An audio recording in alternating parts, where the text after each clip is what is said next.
কুল্লু নাফসিন যায়িকাতুল মউত। আল্লাহ সুবহানাহু ওয়া তাআলা বলেন, যাদেরকে আমি প্রাণ দিয়েছি, যাদেরকে আমি জীবন দিয়েছি, প্রতিটা প্রাণী একদিন না একদিন মৃত্যুর স্বাদ গ্রহণ করতেই হবে। এটা চিরন্তন সত্য। পৃথিবীতে যত মানুষ আছে, কাফের, মুশরিক, ইহুদি, নাসারা, সবাই মৃত্যুকে স্বীকার করে নিয়েছে যে সবাইকে একদিন মৃত্যুবরণ করতেই হবে।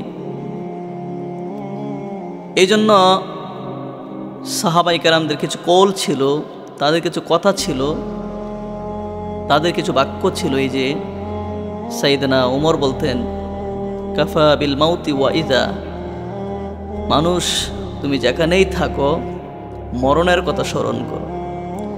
আজ আমরা ভাই মরণকে ভুলে গেছি। আমরা একদিন মরতে হবে।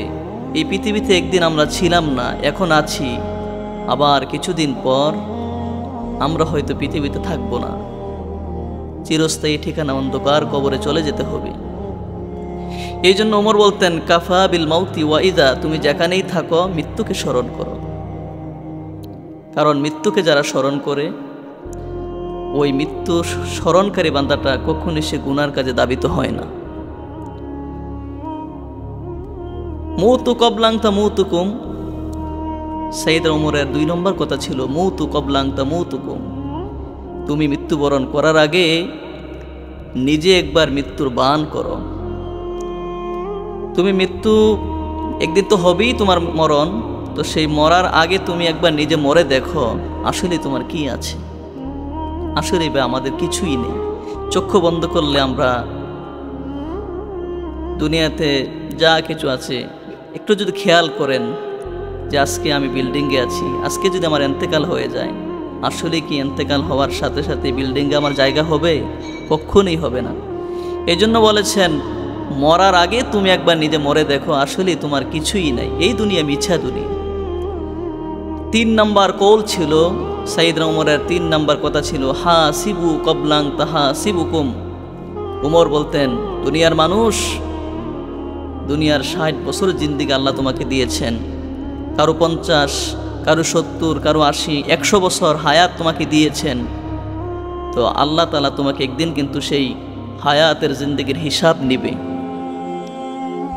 আল্লাহ তাআলা এমনভাবে হিসাব নিবে, তো মালিক ইয়াউমিদ্দিন, একমাত্র সেদিন বিচারের মালিক হবে আল্লাহ।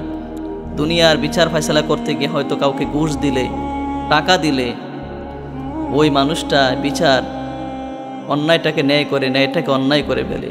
কিন্তু আসলে আল্লাহর সামনে কোনো ঘুষ চলবে না, পাওনাদার লেনদেন, আল্লাহর কাছে কোনো তেমন কিছু চলবে না। অতএব হাসিবু কবলাং তাহাসিবুকুম, আল্লাহর আদালতে তোমাকে হিসাব দেওয়া লাগবে। সেই কথা চিন্তা করে তুমি তোমার নিজের হিসাবটা করে কবরে যাও। তুমি নিজেই তোমার হিসাবটা করো, হিসাব করে তুমি কবরের প্রস্তুতি নাও। আসলে একদিন তো হিসাব দেওয়া লাগবে। সেই হিসাব দেওয়ার আগে আমি সংশোধন হই, আমি আমার নিজের হিসাবটা করি, আমি আসলে কোন দিকে আছি, কোন পথে আছি, আমার ভবিষ্যৎ কি হবে। আমরা যদি সেই চিন্তা করি, সেই চিন্তা করে দুনিয়াতে চলতে পারি। আর রাসূল বলেছেন, মান সালিমাল মুসলিমুনা মিন লিসানিহি ওয়া ইয়াদিহি, প্রকৃত মুসলমান তো যেই ব্যক্তি হাত এবং জবান থেকে অন্য মুসলমান নিরাপদে থাকে। অতএব আমরা যাতে সেই প্রকৃত মুসলমান হতে পারি, প্রকৃত মুসলমান হয়ে কবরে যেতে পারি, আল্লাহ তৌফিক দান করুক। আমিন।